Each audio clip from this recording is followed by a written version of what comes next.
양을 잘못했다는 거죠. 2005년 1심 재판이 있었습니다. 남편 최 씨는 이 에어백 의혹을 제기했지만 패소했습니다. 배심원들이 자동차 회사의 손을 들어준 것은 사고 전 자동차 회사가 에어백에 대한 정보를 알려주었다는 이유였습니다. 네. 1심 재판에서 진 남편 최 씨는 다른 문제를 찾아 나섰습니다. 바로 아내가 앉았던 운전석 시트입니다. 사고 차량 운전석 시트는 법원에서 증거물로 보관하고 있습니다.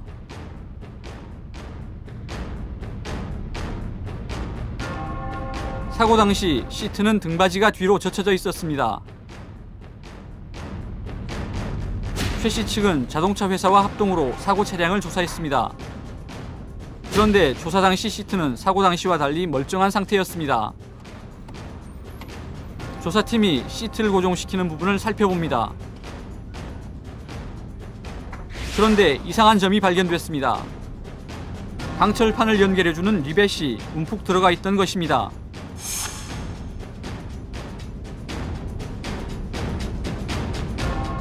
조수석의 리벳 장치입니다. 운전석과 달리 표면이 둥급니다. 남편 최 씨는 누군가 리벳에 손을 댔다고 주장합니다. 다시 늘린, 그래가지고 이게 두 판이 완전히 결합이 되도록 하는 그러한 때 많이 쓰는 고치는 방법 중에 하나거든요. 그래서 그런 게 그 세 개가 전부 다 그런 리벳 세 개가 전부 다 그렇게 돼 있다. 최 씨는 이를 확인하기 위해 동일한 차종 여러 대의 리벳을 조사했습니다. 그런데 표면이 움푹 들어가 있는 것은 없었습니다.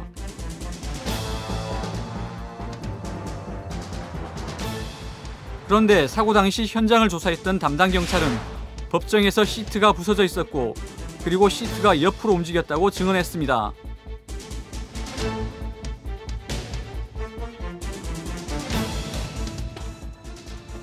바로 이런 이유 때문에 남편 최 씨는 자동차 회사가 차체 결함에 의한 사고를 피하기 위해 자신들 몰래 차량을 고쳐놨다고 믿고 있습니다.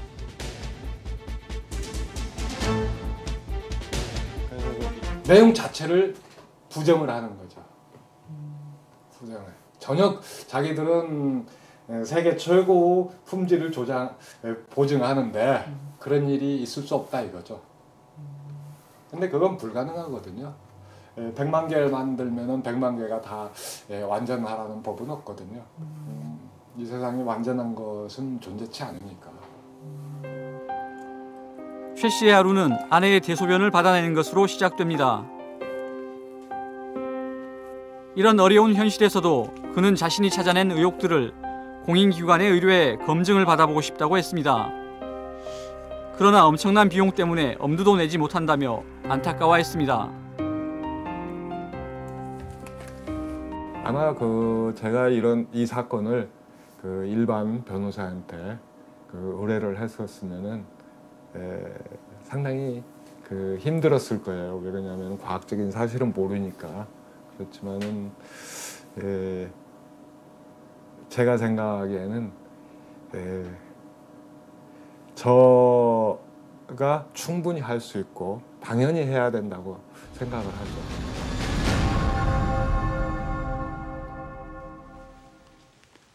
아내의 결백을 밝히기 위한 남편의 노력은 참으로 많은 것을 찾아냈습니다. 그러나 비용이 엄청나 이를 입증하기 위한 시도조차 못하고 있습니다. 최 씨 남편은 사고 직후 누군가 차량 운전석에 손을 댔다고 주장을 하는데 정말 미스테리군요. 경찰 기록에도 사고 당시 분명히 운전석이 부서졌다고 돼 있는데 법원에 제출한 의자는 이상이 없었습니다. 바로 이 점에 대해 최 씨 부부는 증거 조작의 의혹을 강하게 주장하고 있는 것입니다. 그렇다면 처음에 사고가 나서 차를 보관했던 업체에서는 뭐라고 하던가요?